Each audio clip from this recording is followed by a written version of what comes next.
Gente do céu, e eu que descobri que aqui em Peruíbe tem um santuário nacional. E ele perguntou se a gente recebia da Aparecida, manda cobrir. Olha uma coisa parecida que eu já falei lá atrás. Totalmente diferente das imagens católicas. Ela não está ancorada na religião, e sim naquilo que eu sinto. Jesus não fundou uma igreja, Jesus não construiu um templo. Para mostrar a parte medieval.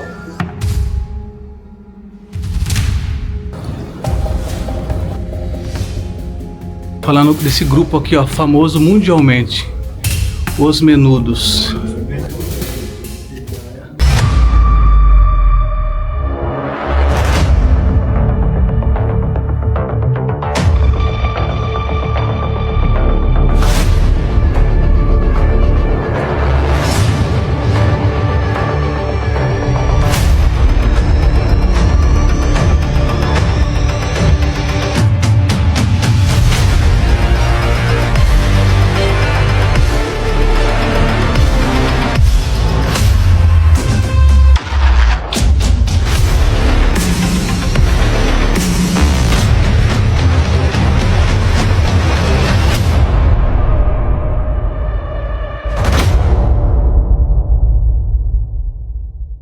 Gente do céu, e eu que descobri que aqui em Peruíbe tem um santuário nacional da Santa Sara Cali.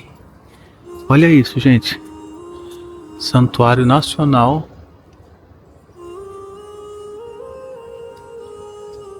Eu vou entrar para conhecer. Meu cabelo tá desgrenhado. Penso no cabelo desgrenhado também, tomando vento até agora. Olha. Bom, eu não faço vídeo para ficar bonito, eu faço vídeo para entreter, então eu vou entrar para conhecer, porque segundo informação do rapaz aqui tem os restos mortais da Santa Sara Cali que vieram diretamente do santuário lá na França. Então bora lá, vamos conhecer o Santuário Nacional da Santa Sara Cali.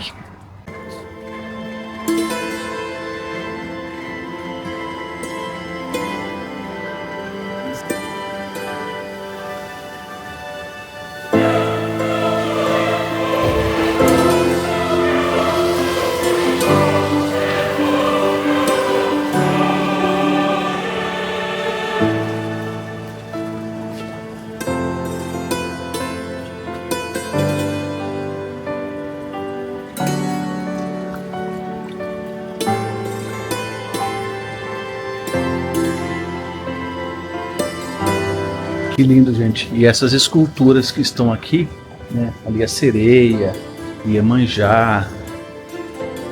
Olha aqui. Nossa Senhora de Fátima, São Jorge, Cavaleiros Templários. São esculturas feitas por eles mesmos. Para quem não sabe, a Santa Sara Cali é a padroeira dos ciganos. E aqui é uma comunidade cigana que criou e mantém esse santuário aqui. E é tudo aqui feito à mão por eles mesmos.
Cara, se tem um pouco... Nossa, que coisa linda, gente. Nossa Aparecida, Maria Madalena, Jesus. Esse aqui eu falei pro senhor, que o Papa dele fez 8 horas.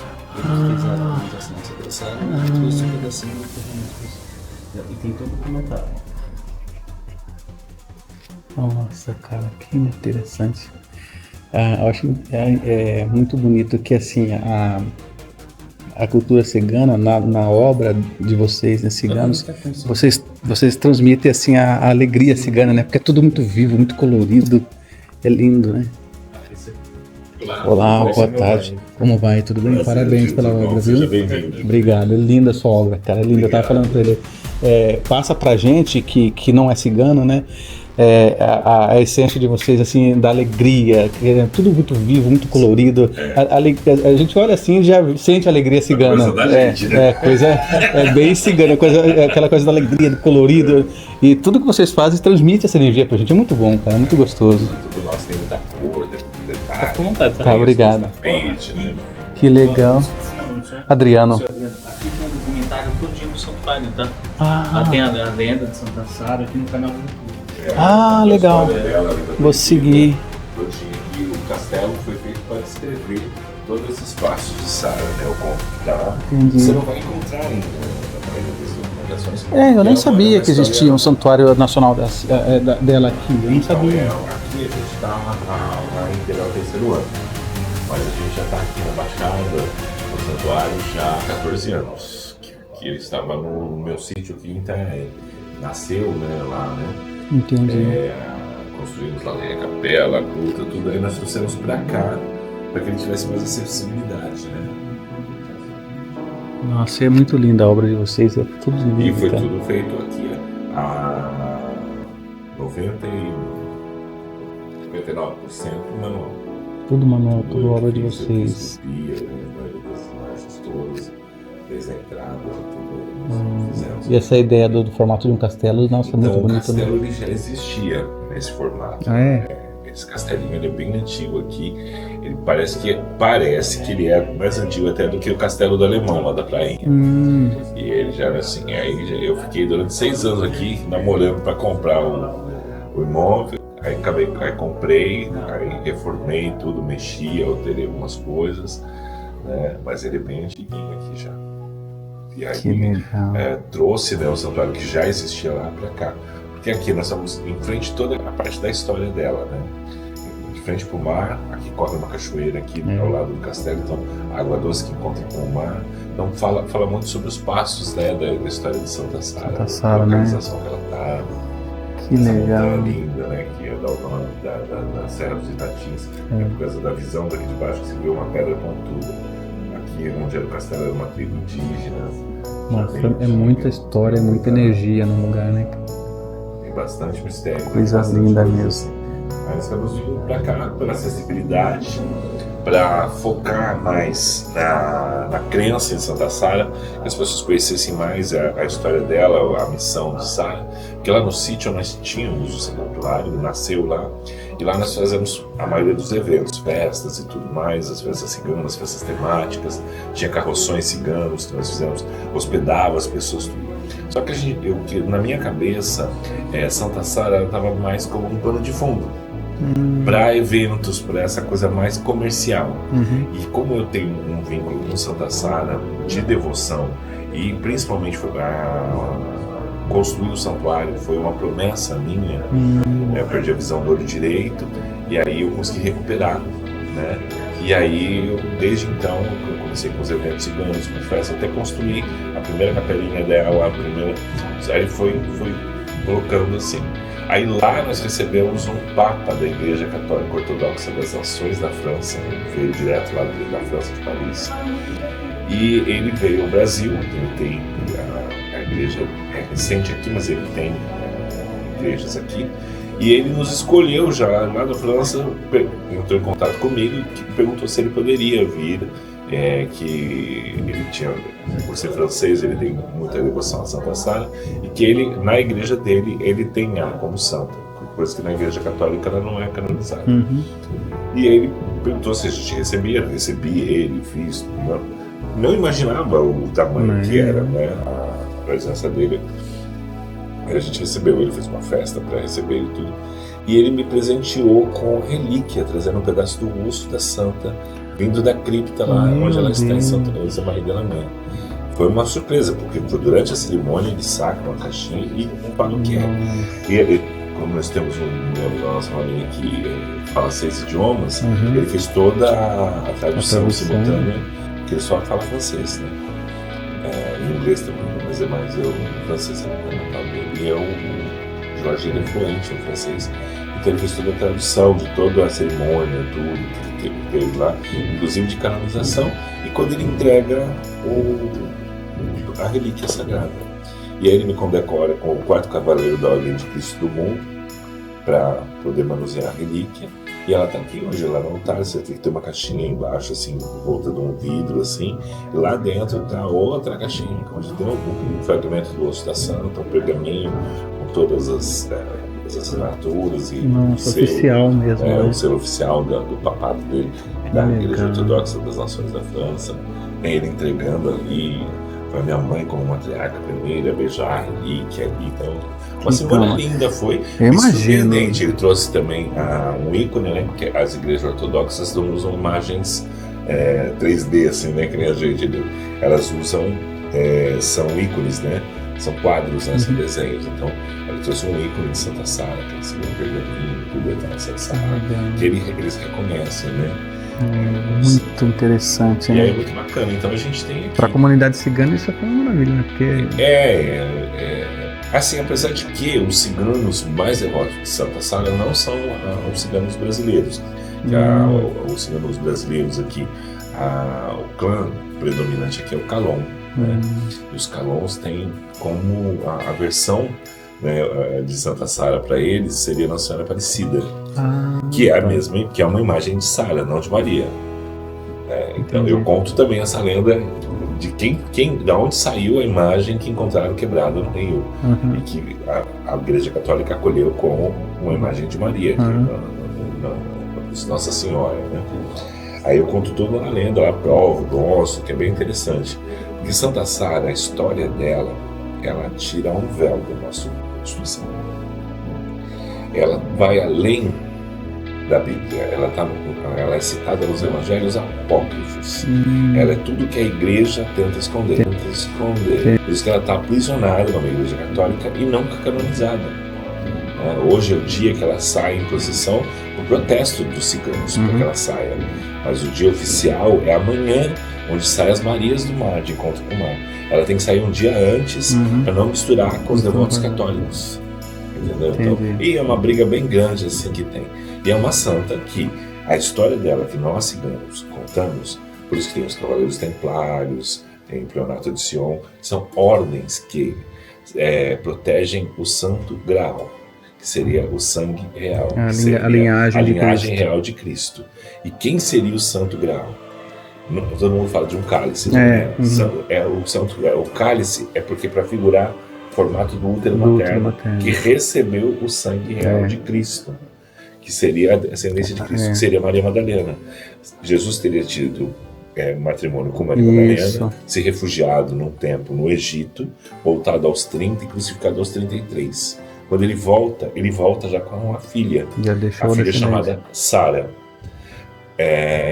O significado do nome Sara é princesa, e Kali, né, que vem do sânscrito e tudo, é negra, princesa negra, porque Jesus não seria branquinho, Jesus seria mouro, seria de um tom de pele, até por onde nasceu, todos, né, ali não seriam essa versão tão europeia de olhos azuis, e tudo assim. Então ela seria, e ela é egípcia, ela nasce no Egito. E quando ele leva ela de volta, ela tem escondida, disfarçada de escrava por José de Arimateia e emprestada para viver com os cristãos, né? E aí ela, para que a sua identidade não comprometesse a vida dela. Porque se Jesus já foi refugiado, porque se fosse revelada ela corria risco. Exatamente, porque a linhagem de sangue sempre foi o que ditava as regras para vários povos, inclusive para nós ciganos. A linhagem de sangue é muito importante. Ser cigano de sangue, nascer de uma barriga, de um ventre cigano, te faz cigano de verdade. Se você nascer só de um pai cigano e de uma mulher não cigana, você é mestiço. Então tem essa coisa assim. Então a história de Sara é muito importante porque ela vem contando a realidade, que se Cristo tivesse deixado uma igreja, ela seria feminina. As herdeiras seriam Madalena e Sara. Então nós não teríamos papas, nós teríamos papisas, a mulher teria voz, né, em algum ponto. Mas quem a criou, né?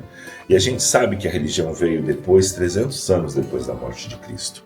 A própria Bíblia, tudo que são fragmentos de alguns evangelhos, de alguns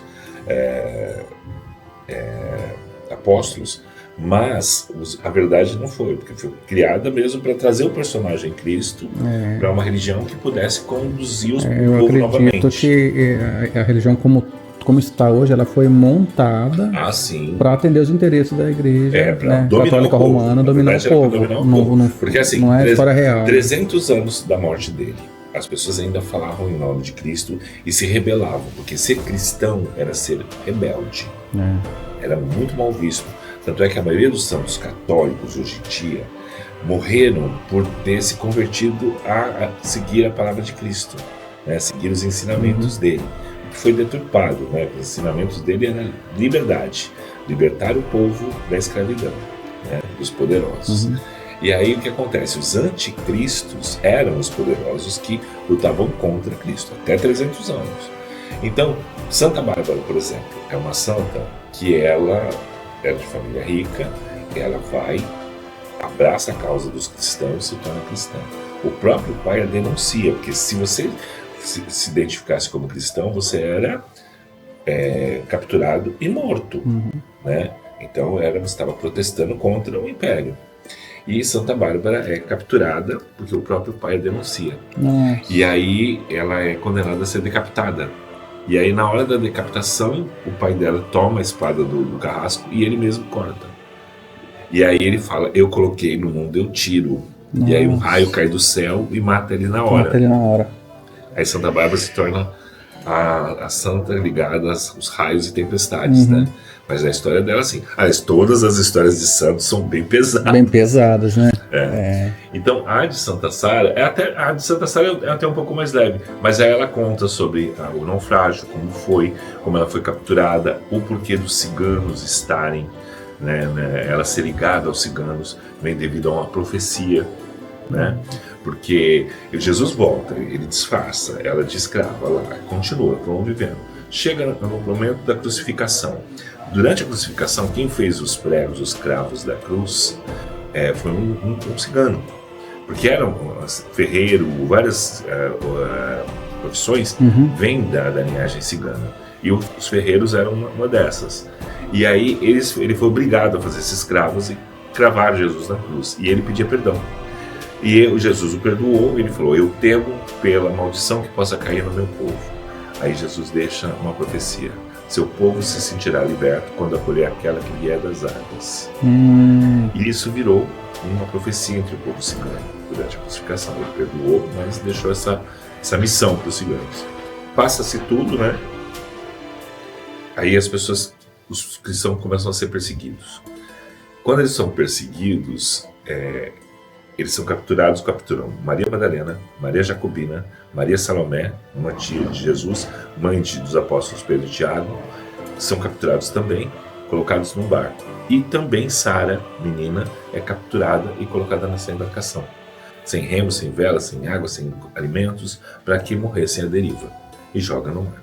Jogaram no mar, foram lançados ao mar. Uma tempestade vem, todos entram em pânico, tudo. Sara se mantém calma, cobre a cabeça com um lenço, nós ciganos chamamos de diclô, ela cobre, faz uma prece, põe as mãos em prece e ajoelha na embarcação e pede a Jesus, ao próprio Pai, que ajudasse, que se todos chegassem com vida em um porto seguro, que ela seguiria os passos de Cristo, faria a evangelização como Cristo faria, e não tiraria mais o véu da cabeça em homenagem ao Pai, em respeito ao Pai.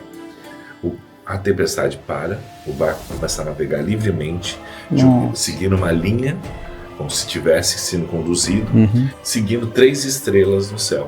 As 3 estrelas são conhecidas hoje por 3 Marias, porque existiam 3 Marias no barco. Maria Madalena, Maria Jacobina e Maria Salomé. E o barco vai. O barco chega na pontinha da curva do sul da França, uma cidade pequena chamada Petit Romé. Aí lá em Petit Romé, as pessoas que estavam no porto tentam ajudar, tiram os náufragos, os mais velhos, fica para trás a menina Sara, mais nova, vestida de escrava, muito carne de pele, muito sol também, né? Tomavam todos. E um grupo de ciganos que acamparam na beira d'água acolhe aquela menina e retira. A empatia é imediata. Lembrar que acolher aquela que vier das águas.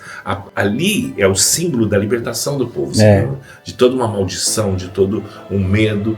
E ela se tornou esse símbolo disso. E aí eles retiram ela d'água, ela tem uma conexão imediata com eles, vai viver com os ciganos. As duas Marias, Jacobina e Salomé, ficam com Sara. Maria Madalena foge. Por quê? Porque ela portava o Santo Graal. Então, o medo de que, encontradas juntas, ela seria o alvo, pegassem Sara. E, supostamente, pegasse os dois herdeiros juntos de Cristo. Porque há uma lenda que Maria Madalena estaria grávida durante a crucificação. E quando chega na embarcação, ela já estava para parir. E aí ela foge para que algum deles conseguissem ter chance. Ela se refugia em uma outra parte da França, na Provence, onde tinha uma caverna, lá ela vive. E quando encontra os restos mortais de Madalena, tem vários relatos sobre isso. Tem até uma igreja na França também que tem o crânio de Madalena e tal. E tem essa caverna, essa gruta também de adoração a Madalena, onde ela foi encontrada, tem também na região da Provence. E ali dizem que encontraram tanto a ossada feminina quanto de uma criança. Então, acha que talvez não possa não ter vingado, ou alguma coisa aconteceu. Mas Sara ficou. Ela se tornou ali a mentora, ela se tornou como Jesus. Entendia sobre tudo, cuidava de ervas, ajudava as mulheres ciganas a engravidar através dos seus cuidados, evangelizava, cuidava de todo o povo e se tornou uma grande parteira do povo cigano, ajudava as crianças a virem ao mundo, se moldou aquilo. As anciãs e novelinhas morreram. Aí os sacerdotes do templo aceitam o corpo das Marias na igreja. E lá elas são guardadas no alto da cúpula da igreja, içadas em caixões, onde estão seus restos mortais até hoje. E descem no dia 25 de maio, elas descem e vão em procissão encontrando com o mar. Porque a cidade deixa de se chamar Petit Romé, em homenagem ao fato ocorrido do naufrágio, se torna Sainte-Marie de la Mer, Santas Marias do Mar. E aí elas ganham um destaque. Na época não era uma igreja católica, era só um templo religioso da época. E elas são guardadas lá e tal. E começa uma certa devoção ali. Quando Sara falece, os ciganos vão com o corpo dela em direção ao templo. Aí o templo se fecha, os sacerdotes não aceitam Sara lá, carne de pele metida com cigano, e teriam que ouvir o relato verdadeiro de quem era, então não quiseram. E aí os ciganos enterram ela numa gruta, que é de frente ao mar, onde corria água doce e encontrava com a salgada. Enterra seus restos mortais ali, molda uma santa ali, e a gruta se torna um lugar de devoção dos ciganos. E lá eles põem a seguinte inscrição: das águas viestes, as águas voltarás.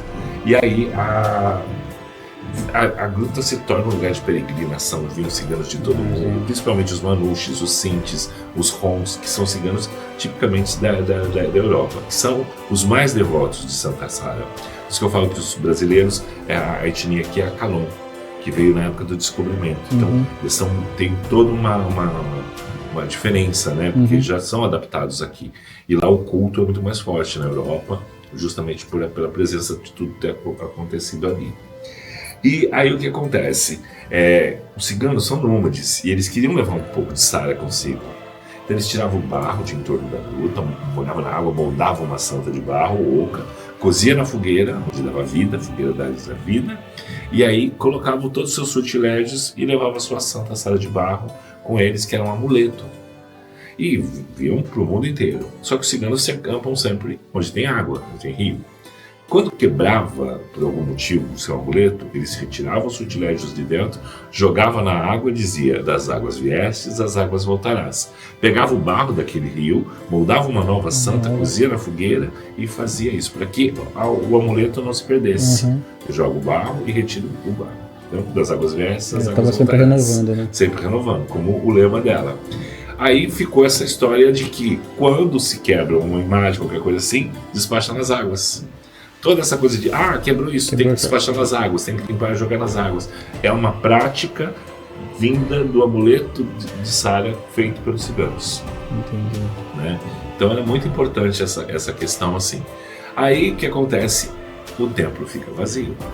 E aquela gruta se torna o templo. Incomoda os sacerdotes, os comandantes da cidade, tudo. Porque imagina, tem que sumir com essa cigana daqui. Esse povo tem que ir embora daqui. Chamando atenção mais do que eles queriam, né? Exatamente. Aí o que eles fizeram? Vamos pegar essa santa e vamos levar para dentro do templo, porque cigano não pode entrar no templo. Cigano é um povo pagão, aqui não entra. Então vamos acabar com o sucesso dessa santa. Foram lá, pegaram a imagem, pegaram os restos mortais e levaram para dentro da igreja. Ela ganhou um altar, ela ganhou um espaço em cima na igreja como as Marias? Não. Ela ganhou um lugar na cripta. Embaixo do altar mor tem as tumbas. E ela está lá uma tumba até hoje, nessa cripta, até hoje. Seus restos mortais e sua imagem lá dentro. Os ciganos não podiam vir nem nada. Então o que os ciganos fazem? Eles chegam, perderam, né, o poder de entrar ali para a sua devoção.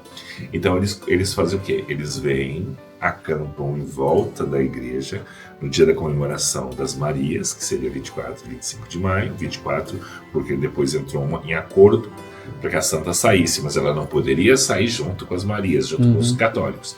Teria que sair separadamente. Essa briga depois é uma outra história que bem longa, existe até hoje, igual. Ela está lá presa, nunca foi canonizada, foi tirada. Uma das pessoas ainda falam, a gente vai lá para ver a gruta de Santa Sara. Ali não é a gruta dela, ali é a prisão dela. A gruta dela não se sabe a localização mais. Né? Aí tudo bem, o que acontece?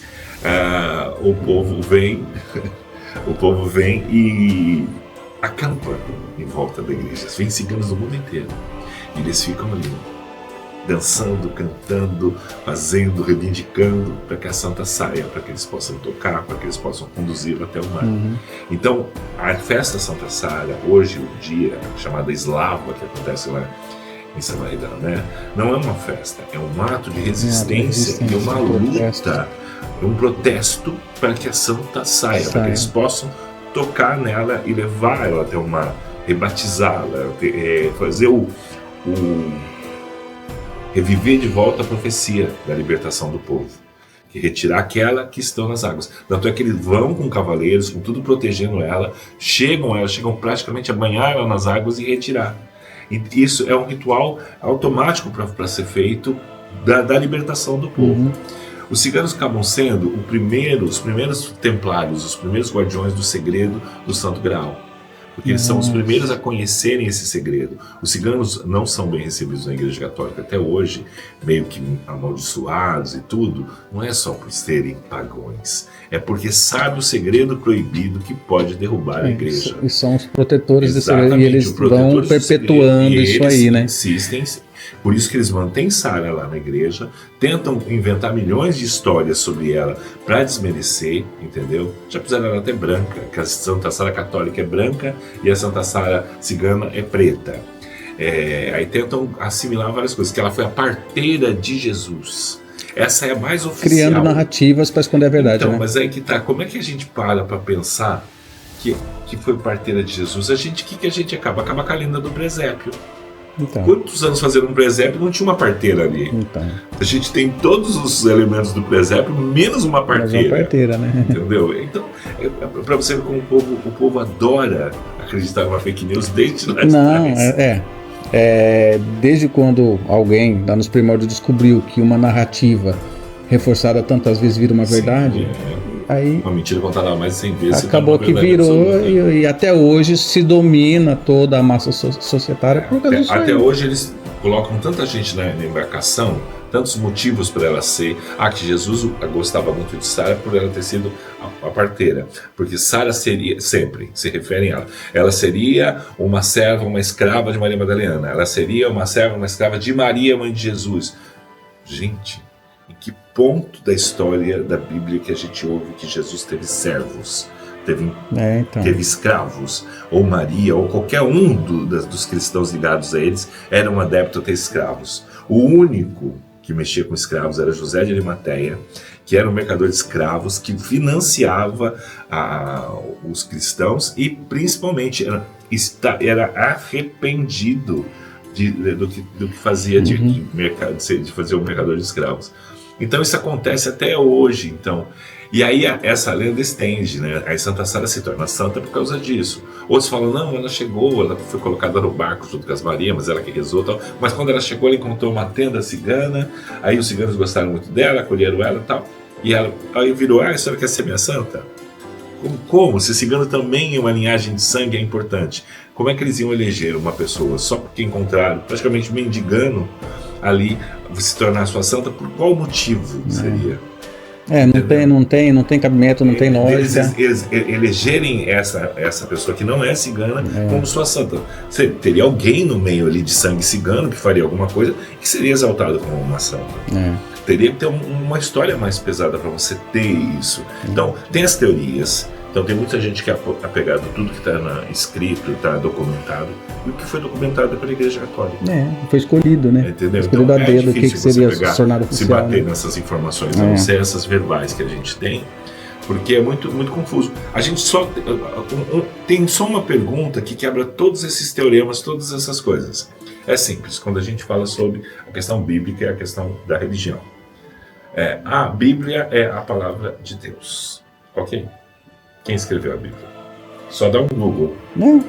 Constantino, imperador Constantino, há 300 anos depois da morte dele, convocou um conselho chamado Conselho de Nicéia. Todos os sábios do mundo. Ali eles definiram como seria dali para frente a religião, uma religião, a Bíblia, para aquele a história personagem, de Cristo. sabe, exclusivamente, que ele não suportava o Jesus. Mas o personagem teria que vir para poder dominar o povo. Então a gente sabe disso. Aí a gente só pergunta, mas quem matou Jesus? Quem crucificou ele? Não foi quem? Os romanos. Mas quem escreveu a Bíblia mesmo? Os romanos. Engraçado que existe... E onde é que está todos os segredos? Em Roma, no Vaticano. Existe uma teoria, né? Não sei se há algum documento comprovando isso, mas dizem que durante o Concílio de Nicéia, né, uma das frases que o Papa da época falou que chamou muita atenção, falou isso, depois que eles terminaram, chegaram tudo no acordo como seria a história dali para frente, ele falou a seguinte frase, vai nos fazer muito bem esse mito do Cristo. Ou seja, dali para frente eles inventaram todo esse mito, né? Essa história que se tornou oficial na Bíblia e tal. Mas eles criaram ali aquela narrativa, né? E você vê, a história de Sara vem na contramão. Ela vem simplificando e humanizando a figura de Cristo. Porque qual mal que tem Jesus ter tido uma esposa? O que deixaria ele menos mágico, menos santo? Porque qual é o erro de você crescer e multiplicar-vos? Uma coisa que todo mundo... o que eu mais no vídeo, né, que eu lancei a lenda já tem 5 anos, a verdadeira história. Já teve várias etapas e tem ela contada aqui. Os haters, né, quer dizer, as pessoas que xingam, que tentam ofender por eu estar falando sobre isso, sabe o que incomodam elas? De tudo que eu falei, ela ser filha de Jesus não é em primeiro lugar. O que seria? Se você ler os comentários, os ruins tentando provar que Cristo não era escuro, que era branco. O que incomoda as pessoas. O último agora teve um recente, que eu li hoje. Olha, todos os judeus são loiros de olho azul. E judeus nunca misturou sangue. Então Jesus sempre foi loiro de olho azul, Maria também. Em qual judeia será que ele está falando? Né? Exatamente. Então você fica... Mas a tua preocupação em toda essa história que eu contei foi só na cor dele? Só a cor da pele dele. Só o tom da pele dele? Não é claro que ele não é um negro africano retinto.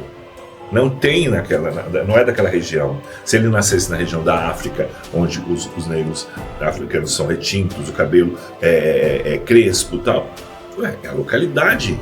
A gente está falando de corpos que nascem em partes do planeta, eles têm o porquê ter tons de pele, cabelo, formatos, por causa do clima da região. É isso que dita o nosso DNA. Exatamente. E ninguém entendeu isso até hoje. Que como a gente agora se transporta de um canto para o outro com facilidade, a mistura é muito grande. Mas na época, não. Quem nascia ali, vivia e morria ali. Então, o corpo adquiria características ali. O próprio cabelo crespo, que todo mundo tenta alisar, tenta não sei o quê, é exatamente uma proteção do sol intenso que o corpo produz. Por isso a pele com mais melanina, menos melanina, o olho puxado dos asiáticos, entendeu? É a proteção por causa dos ventos que vinham e que podiam. Então o olho ele é mais assim para segurar. Tem um monte de detalhe por que a gente tem formas físicas diferentes. E a preocupação realmente das pessoas é essa aí de a cor dele. Em segundo, seria ele ele ter tido filho. Incomodação com aí já é a questão do sexo, né? Eles acham que Jesus devia ser casto. Porque é uma coisa primordial para a Igreja Católica, né? A castidade dos padres. Aí que tá. A castidade, qual é o motivo dela? A gente sabe que o motivo é econômico. É financeiro, não tem nada a ver com a pureza. Não tem nada a ver com pureza. Exatamente. Você sabe que um santo católico, você viu o tempo que demora para uma canonização acontecer? Por que demora anos assim? Para que a igreja se certifique de que o santo não tem mais descendentes vivos. Por quê? Porque uma patente de um santo, né, usando o grosso modo, não pode tem que ser de propriedade da igreja. Não pode ter herdeiros, né? Se tiver herdeiros, eles vão opinar sobre a história do meu pai, do meu pai. Podem reivindicar direitos, exatamente, né? Então, por isso a canonização é tão demorada. Não é só pelos milagres que tem que ser comprovado, tem que ver se a família já sumiu de perto. O celibato, não dividir. O sacerdote não pode constituir família que vai constituir herdeiros. Não pode dividir patrimônio. Né? Então não pode dividir o patrimônio da igreja. Então o celibato vem disso. Cristo é a mesma coisa, a linhagem de sangue. Se tinha que o poder dele ficar ali, resumido ali, a igreja, ao mito que eles criaram. Se esse mito tiver descendentes, perde o poder. Perde o poder. E é tudo pelo poder da igreja, para manter o poder da igreja. Teve um filho, mas o bisneto dele aprontou, o bisneto dele não quer ser católico. O bisneto dele quer ser outra coisa. Vai minguando o poder da igreja. Exatamente. Então, assim, essa história, todo santo, ele vai ter uma virgindade imposta nele. A primeira coisa é isso, para se assemelhar a essa questão. Sendo que a Bíblia não condena a família. Crescei e multiplicai-vos. Já começa por aí. Uma outra coisa que todo mundo fala, não pode ter sido porque Jesus não pode ter sido filho. Nós temos uma passagem bíblica que é Jesus derramou o seu sangue pela humanidade, não é isso? E o sangue de Jesus tem poder, o sangue de Jesus foi derramado na terra para que protegesse as pessoas. Por que as pessoas só pensam no sangue do ferimento da cruz? O sangue de Jesus também o Filho, vem através do sangue, o sangue real de Cristo. Então, se ele derramou o seu sangue para que na terra, para que as pessoas fossem protegidas, será que eu só lembro da crucificação? Ele não pode ter derramado isso em descendentes? É uma forma de todo aquele poder dele, ele espalhar para a humanidade, indo para um lado mais material, através da sua herança genética. A mesma coisa, o sangue de Jesus tem poder. Qual é o problema? Exatamente, o Santo Graal recebeu o sangue de Cristo. O Santo Graal, quer dizer, a linhagem que ele deixou na terra, ele deixou seus descendentes, ele deixou o seu sangue entre os humanos, que a gente não sabe. A gente vai saber se eu sou descendente dele, você, alguém assim. Porque a gente sabe que tem pessoas que nascem más e outras que nascem boas. E a gente não sabe disso, porque é uma briga de razões, todo mundo quer ter razão. Mas a gente sabe que sempre tem mártires que vão cada vez mais lutando para estar. Então, esses que vieram todos, será que não são esses descendentes que ele deixou, que veio dali escondidos pelos cavaleiros templários? Tantas pessoas que a gente conhece na história da humanidade que, desde o nascimento até a morte, viviam uma vida inteira dedicada ao bem, ao amor, só fazendo bem para a humanidade e só pregando bem. E passou a vida toda nisso, né? Por que não ser, né, uma pessoa que já veio dessa linhagem de Jesus, né? Mas é assim, ainda há o domínio religioso, né? Master aí da igreja. Então, é nesses pontos que ninguém se atenta. Não se atenta. É a mesma coisa quando fala da Bíblia, não questionar quem escreveu, por como foi escrita e por quê. É uma questão de ego, né? Porque assim, é difícil para a grande maioria do ser humano admitir que foi enganado. Ninguém gosta de admitir que foi enganado, foi passado para trás, que aquilo, tudo que ele lutou, acredita, na verdade não é aquilo, enganaram ele. Na verdade também, Então, a aceitação dessas respostas bate de frente com o que a maioria pensa. Mesmo. Bate totalmente, confronta com toda a maior... O maior problema que eu tenho no conto da história, o último essa é a vida de Jesus. É o último dos problemas.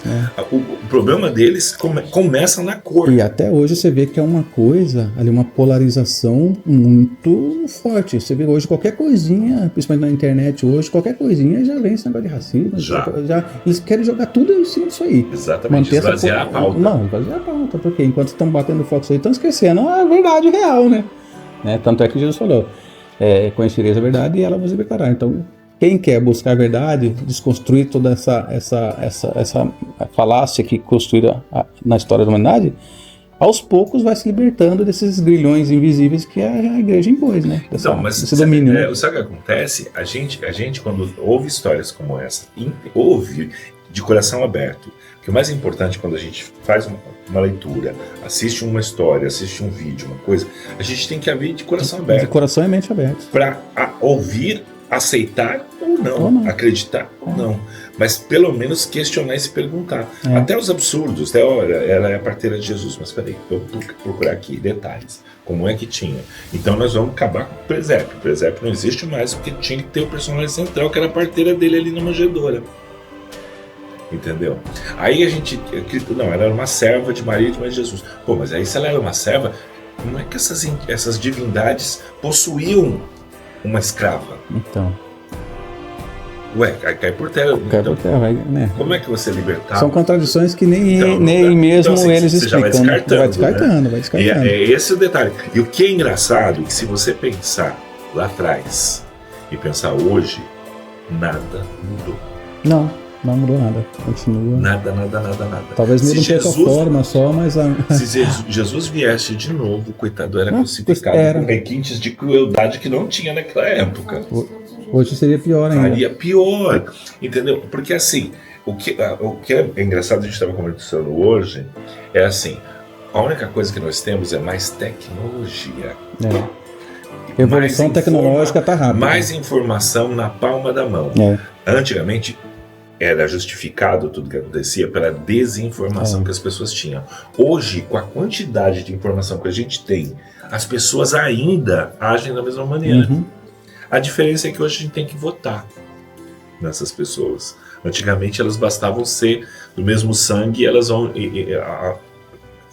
entrando no trono porque eram descendentes. Hoje não. Hoje em vez da gente de serem descendentes, a gente vota neles, né? A gente mesmo escolhe quem vai punir a gente. A única diferença é que escolhe o próprio algoz, né? A gente escolhe agora. Antigamente não, né? Era um acaso que escolhia. Né? Se nascesse alguém bonzinho naquela família e herdasse o trono, o povo já estava no lucro. Se fosse um tirano, continuava assim. Agora não, por quê? Porque a gente foi nessas histórias. O que nós acostumamos com isso? Por que a gente faz isso? Porque os poderosos sabiam que um dia esse reinado de sangue ia acabar. Então o que eles fizeram? Construir os mitos, os seres mitológicos, as histórias mitológicas, para o povo temer aquilo. E até hoje vai. Por isso que eu tenho um horror a qualquer político que mencione religião para se eleger. De qualquer forma. Nós temos um canal que assim, eu gravo as viagens que eu faço e todas as viagens a gente pega esses pontos assim, capelas, igrejas. Isso é até bom você ter, depois você fazer alguns. A história repetindo no Brasil. A história de Santa Sala, ela se repete igual um fato que aconteceu aqui há mais de 300 anos atrás, que é a aparição da imagem de Aparecida no Rio Paraíba do Sul. Isso. O que acontece? O que tem parecido com a história de Santa Sala? A imagem de Aparecida, ela com o tempo, ela foi conhecida como um triângulo, né, e uma coroa em cima. Esse formato, você viu isso e já fala, nossa, é Aparecida. Mas isso, na verdade, esse formato dessa imagem ganha-se com um presente da princesa Isabel, no final de 1800. A princesa Isabel não conseguia ter filho, ela, 14 anos, precisava de herdeiros, fez tratamento, fez isso, tudo, e foi até Aparecida, fez uma promessa. Conseguiu engravidar, teve parto, a primeira filha foi uma menina, Parece que foram 2 dias em trabalho de parto, em sofrimento, e a criança morre. Mas em seguida ela teve 3 filhos, conseguiu gestar, ter seus herdeiros. O que acontece? Ela, em gratidão à Aparecida, manda fazer um manto azul, porque a princesa Isabel, pela sua linhagem real, que é da mesma da mãe da imperatriz Teresa Cristina, só usavam a cor azul. E aí o imperador Dom Pedro era assim, em questão de roupa, em questão de joias. Era uma família, ele tinha uma visão contida, ele investia em coisas do país, mas para si ele era meio contido com a família. Então o manto é azul porque é um pedaço do tecido das roupas delas, que ele manda fazer. Ela manda fazer, recortar o manto e manda fazer uma mini coroa, uma réplica da coroa que ela usaria no Ourives, partindo de joias dela. Manda desmanchar o colar, bordar no manto e o Ourives fazer a cópia da coroa. E ela manda para a Aparecida, manda cobrir, e fala que enquanto ela não reina pelo Brasil, enquanto ela não for imperatriz do Brasil, ela já reinaria por ela. E ela ganha, é a única santa, né, imagem que ganhou um título de nobreza. Ela manda um título de nobreza para Nossa Senhora Aparecida. E ela começa a ganhar o status como padroeira do Brasil a partir desse reconhecimento da princesa Isabel. Só que isso se figurou e deixou ela mais com imagens católicas. O que acontece? A história dela, muito pouca gente faz isso aqui, ó. Tira esse manto e vê como é essa imagem por baixo. Entendeu? A aparição dela. 3 pescadores foram obrigados a pescar sem uma época onde não tinha peixe, quer dizer, o rio não era época de pescar. Então eles saíram porque existia um banquete para um conde que ia estar lá, e aí eles foram obrigados a pescar e não conseguiam peixe, porque o conde gostava de peixe, tinha que ser peixe. Aí o que acontece? Não conseguiram. Ele jogava a rede, não conseguia, aquele desespero. Um deles se ajoelha na embarcação, põe as mãos em prece. Olha uma coisa parecida que eu já falei lá atrás. Que Sara se ajoelhou na embarcação, no desespero, e pôs as mãos em prece. E reza e pede para Deus que ajude, porque senão eles podem ser até mortos, né, por isso. Quando ele faz isso, joga-se novamente a rede, já estavam para desistir, joga a rede vem com o corpo de uma santa, de barro. E aí eles descem o rio, mas não era a mesma posição, eles jogam novamente, vem uma cabeça. E quando a cabeça se encaixa completamente perfeito no corpo, os peixes começam a brotar da água, pular até no barco, eles conseguem pescar, não serem açoitados. Levam aquela imagem para si, para a casa dos ribeirinhos, e ela começa a se tornar milagrosa. Uma santa preta, quebrada, de barro, com feições bem rústicas, totalmente diferente das imagens católicas. Ela começa a criar uma certa comoção no povo, chama-se a atenção da igreja, a igreja não aceita aquela santa. Fala que é uma santa horrorosa, gorda, preta, de jeito não, de barro. Todos os santos na época eram feitos de madeira nobre, oco, para poder fazer o tráfico das pedras preciosas, os famosos santos do Paulo. E aí quando não, esculpido em Carrara, em pedra, em mármore, menos em barro. Barro era coisa de escravo, de pobre, de ribeirinho. Não tinha, a gente sabe o que era há mais de 300 anos atrás. E um detalhe, as imagens de Maria, nenhuma há 300 anos atrás, eram com as mãos em prece. Ou eram com as mãos nas dores, sofrendo por Cristo, ou com a mão na graça, como Nossa Senhora das Graças ali, que ela, quando Maria morre, ela é arrebatada, né? Ela vai, o corpo dela sobe aos céus. A verdade é que Maria não morreu, ela foi arrebatada. E quando ela sobe aos céus, ela pisa na serpente, ela pisa no mal, nas tentações do mundo, e joga suas bênçãos de graça. Por isso ela é a intercessora de todas as pessoas, né? Advogada de todos. Eu vou pegar a imagem aqui, a réplica, e retirar o manto aqui, porque isso todos os devotos de Aparecida, acredite, procure sempre a imagem da réplica, porque a história é que a imagem é milagrosa, e às vezes o que contam sobre ela não é a grande verdade. Então ela é exatamente desse tamanho, com todos esses elementos aqui assim. O que acontece? A igreja não aceitou. Aí pega uma comitiva, a santa começa a fazer muito sucesso, os peregrinos invadem a casa dos ribeirinhos ali, e um dos escravos, ela quebra o grilhão dos escravos, tem vários milagres acontecendo. A igreja revoltada não quer aquela santa gorda, preta, decotada, porque ela tem um decote enorme aqui, flores no cabelo, flores no ombro. Esse decote, se você for comprar uma roupa e falar que é um decote assim, esse decote chama ciganinha. Entendeu? Para você ver que as vestimentas eram totalmente diferentes do santo tradicional europeu. Bom, o Dom Fernão, que é o arcebispo da época, junta uma comitiva e vai para se livrar da santa. Quando ele chega próximo da casa dos ribeirinhos para quebrar a santa, o cavalo gruda a pata numa pedra e ele cai e se machuca e não consegue quebrar a santa. Várias tentativas inúteis, a igreja vazia e os ribeirinhos cheios. Algo parecido com o que aconteceu na gruta. Inclusive as pessoas tiravam o que da gruta? Barro, e construíam uma santa de barro. Quando a santa quebrava, jogava nas águas, das águas velhas, das águas voltarás, moldava uma nova e levava. Como é que essa santa foi encontrada? Quebrada, mas santo quebrado não dá azar? Como é que ela pode ser a padroeira do Brasil, milagrosa, mas ela não é mais quebrada?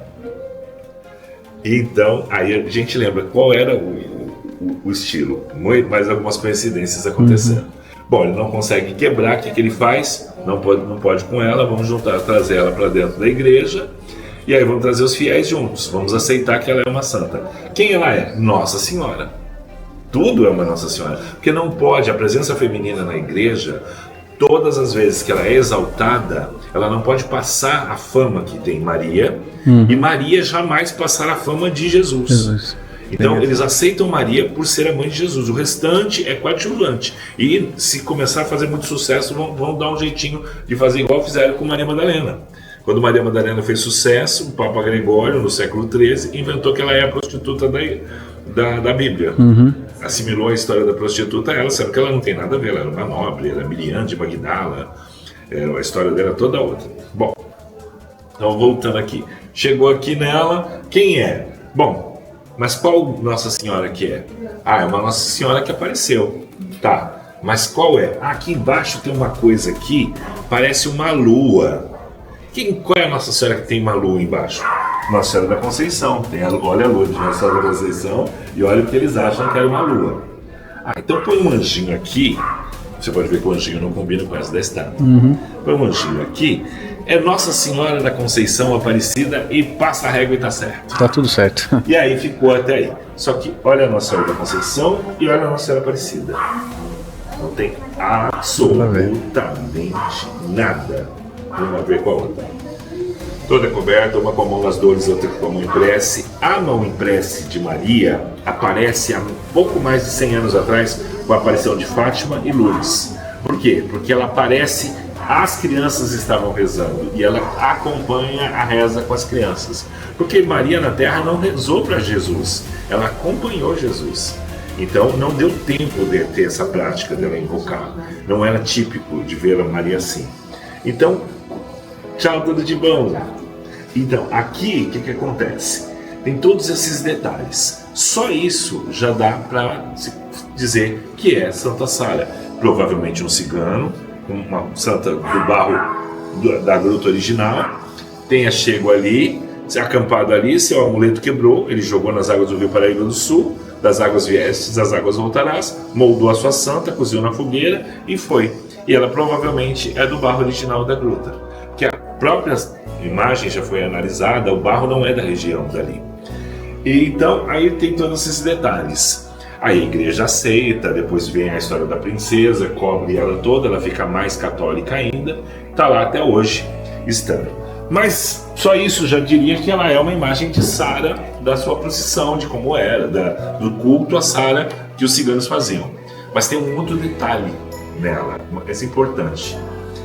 Está vendo todos os elementos? A tal da lua aqui embaixo, que na minha opinião é meio... As flores, aqui, aqui e aqui. A mão em prece, o formato dela. Olha bem assim, fixa bem nisso. Lá onde Santa Sara está, o que marca a entrada da cripta da igreja, existe uma cruz que é conhecida como Cruz de Camargue. porque é a cruz que marca o distrito, Saint-Marie-de-la-Mer é a capital do distrito de Camargue. Essa é a cruz de Camargue. O significado dela é exatamente assim: uma cruz, uma âncora, um coração e detalhes na ponta da cruz. Minha fé está ancorada em meu coração. Se você olhar direitinho, Nossa Senhora Aparecida, ela ficou conhecida pelo triângulo e a coroinha aqui em cima. Se você puxar uma linha de lá até um ponto aqui, uma ponta aqui, ela forma o triângulo e a coroinha, já sentindo o que ia acontecer. Mas se você olhar detalhes da cruz e de tudo aqui, e olha a imagem de Nossa Senhora, a flor, o sinal da cruz, o corpo, embaixo que seria a lua, não é a lua, é uma âncora. Uma âncora. E a mão em prece, formando exatamente o coração, no coração. Minha fé está ancorada em meu coração. Como seria a história de Sara? Minha fé está ancorada no meu coração. Por quê? Não é uma santa canonizada, não é uma santa de uma religião, ela não é fixa. Então, aonde está a fé? No coração. Então, quando a gente fala essas palavras, minha fé está ancorada em meu coração, ela não está ancorada na religião, e sim naquilo que eu sinto de coração, como era Jesus. Jesus não fundou uma igreja, Jesus não construiu um templo, Jesus não construiu nem sequer uma casinha, ele pregava ali exposto ao ar livre, no deserto e tudo mais. Então, a fé de Jesus sempre esteve ancorada no coração dele, no coração das pessoas, que era isso que ele queria passar. A palavra de Cristo é aquilo que vem do seu coração, não que vem das inscrições ou do que o homem inventa. E, se você olhar, a cruz de Camargue é simplesmente as linhas iniciais para construir a imagem. Todas as referências que tem a cruz de Camargue tem na imagem de Aparecida.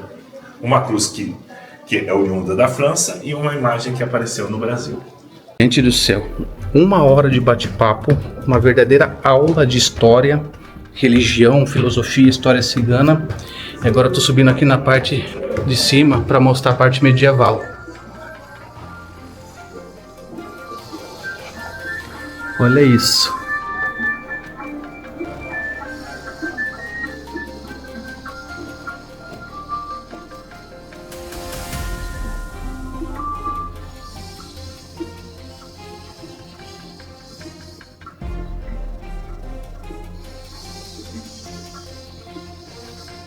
Que coisa linda, gente.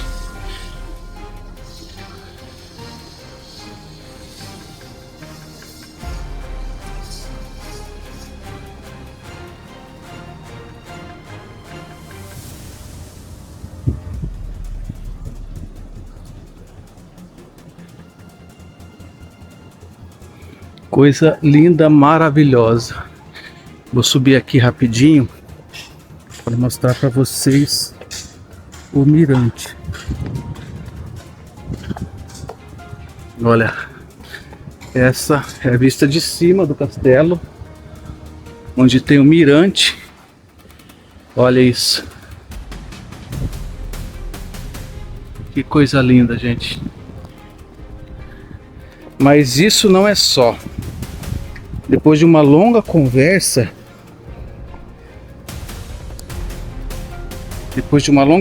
o que me surpreendeu foi que a pessoa com quem eu estou conversando esse tempo todo fez parte da minha infância e da minha adolescência. Vocês acreditam nisso? E eu vou mostrar para vocês por quê. Como que pode uma, entre aspas, coincidência? Porque eu não acredito em coincidência. Mas a pessoa fez parte da minha infância, da minha adolescência. E eu vou te mostrar por quê. Olha só. Quem já ouviu falar no grupo Menudos? Quem já ouviu falar desse grupo aqui, ó, famoso mundialmente? Os Menudos.